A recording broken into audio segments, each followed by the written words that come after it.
उत्तम नगर दिल्ली का एक इलाका जहां इन दिनों सिर्फ सन्नाटा नहीं बल्कि डर भी महसूस किया जा रहा है। ईद जैसे खुशी के त्योहार से ठीक पहले कई मुस्लिम परिवारों के दिलों में एक ही सवाल है। क्या हम इस बार अपना त्योहार अमन के साथ मना पाएंगे? क्या हम बिना डर के अपने घरों से निकल पाएंगे? जब किसी बस्ती में त्योहार की तैयारी से ज्यादा खौफ की बातें होने लगें, जब लोग अपने ही मोहल्ले में खुद को असुरक्षित महसूस करने लगें, तब मामला सिर्फ एक स्थानीय तनाव का नहीं रह जाता है, बल्कि इंसाफ, सुरक्षा और बराबरी का सवाल बन जाता है। अब इसी गंभीर माहौल पर दिल्ली हाई कोर्ट ने सख्त टिप्पणी की है और पुलिस प्रशासन को साफ निर्देश दिए हैं कि ईद हर हाल में शांतिपूर्ण होनी चाहिए और किसी भी शरारती तत्व को हालात बिगाड़ने की इजाजत नहीं दी जाएगी। इतना ही नहीं, कोर्ट ने ये भी कहा कि पुलिस की तैनाती सिर्फ ईद तक नहीं बल्कि राम नवमी तक जारी रहेगी, ताकि किसी भी तरह की कोई भी घटना रोकी जा सके। लेकिन सवाल सिर्फ कोर्ट के आदेश का नहीं है, सवाल उस डर का है जो जमीन पर महसूस किया जा रहा है। उत्तम नगर में 4 मार्च को होली के दिन एक झड़प में 26 साल के तरुण नाम के एक व्यक्ति की मौत हुई। पुलिस का कहना है ये एक स्थानीय झगड़े से शुरू हुआ मामला था, लेकिन इसके बाद जो माहौल बना उसने पूरे इलाके को तनाव में डाल दिया। आरोप है कि इसके बाद कई जगहों पर सभाएं हुई, भड़काऊ नारे लगे, मुसलमानों के खिलाफ खुलेआम धमकियां दी गई और सोशल मीडिया पर भी ऐसे पोस्ट फैलाए गए जिनसे डर और बढ़ गया। इसी माहौल को लेकर एपीसीआर यानी association for protection of civil rights ने हाईकोर्ट का दरवाजा भी खटखटाया।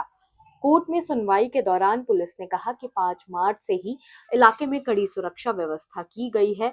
पुलिस के मुताबिक द्वारका जिले के 11 थानों में 8 कंपनियां सशस्त्र बल की तैनात की गई हैं। इसके अलावा भारी संख्या में जिला पुलिस और सीएपीएफ के जवान भी निगरानी में लगे हुए हैं। पुलिस ने ये भी बताया कि सोशल मीडिया पर नजर भी रखी जा रही है। 50 भड़काऊ पोस्ट हटाए जा चुके हैं और 174 पोस्ट हटाने के लिए अलग-अलग प्लेटफॉर्म्स को कहा गया है।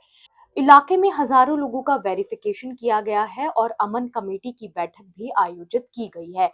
यानी प्रशासन ये संदेश देना चाहता है कि हालात पर नजर है, लेकिन दूसरी तरफ लोगों के मन में डर अभी भी खत्म नहीं हुआ है। यही सबसे अहम बात है, क्योंकि मामला सिर्फ पुलिस तैनाती का नहीं है, लोगों के भरोसे का भी है। ऑब्जर्वर पोस्ट ने ग्राउंड जीरो से अपनी रिपोर्ट में दिखाया था कि इलाके में कई मुस्लिम परिवार डरे हुए हैं, कुछ लोग पलायन तक कर रहे हैं और लोगों को ये चिंता है क्या वो ईद की नमाज और अपने त्योहार को सुकून से मना पाएंगे। जब किसी समाज को अपने ही मोहल्ले में त्योहार मनाने से पहले सुरक्षा की चिंता सताने लगे, तो ये सिर्फ कानून व्यवस्था का मामला नहीं रह जाता, ये इंसाफ, बराबरी और नागरिक अधिकारों का सवाल बन जाता है। इस मुद्दे ने अब सियासी रूप भी ले लिया है। कई विपक्षी सांसदों ने गृह मंत्री अमित शाह को चिट्ठी लिखकर उत्तम नगर की स्थिति पर चिंता जताई है। सांसदों ने कहा कि मुसलमानों के खिलाफ खुली धमकियां, नफरत भरे भाषण और डर का माहौल बेहद गंभीर बात है और पुलिस को तुरंत और निष्पक्ष कार्रवाई करनी चाहिए। सांसद मोहम्मद जावेद ने संसद में भी इस मुद्दे को उठाया और कहा कि अगर किसी समुदाय को डर और दहशत में अपना त्योहार मनाना पड़े, तो ये किसी भी लोकतंत्र के लिए शर्मनाक स्थिति है। वहीं हैदराबाद से सांसद असादुद्दीन ओवैसी ने भी ऑब्जर्वर पोस्ट की ग्राउंड रिपोर्ट को कोट करते हुए इस मुद्दे पर चिंता जताई, जिससे ये साफ है कि उत्तम नगर का मामला अब सिर्फ एक लोकल तनाव नहीं रहा है, बल्कि राष्ट्रीय चर्चा का हिस्सा बन चुका है। अब सबसे बड़ा सवाल यही है, क्या सिर्फ सुरक्षा बलों की तैनाती काफी है या फिर नफरत फैलाने वालों पर साफ, सख्त और बराबरी वाली कार्रवाई की जरूरत है।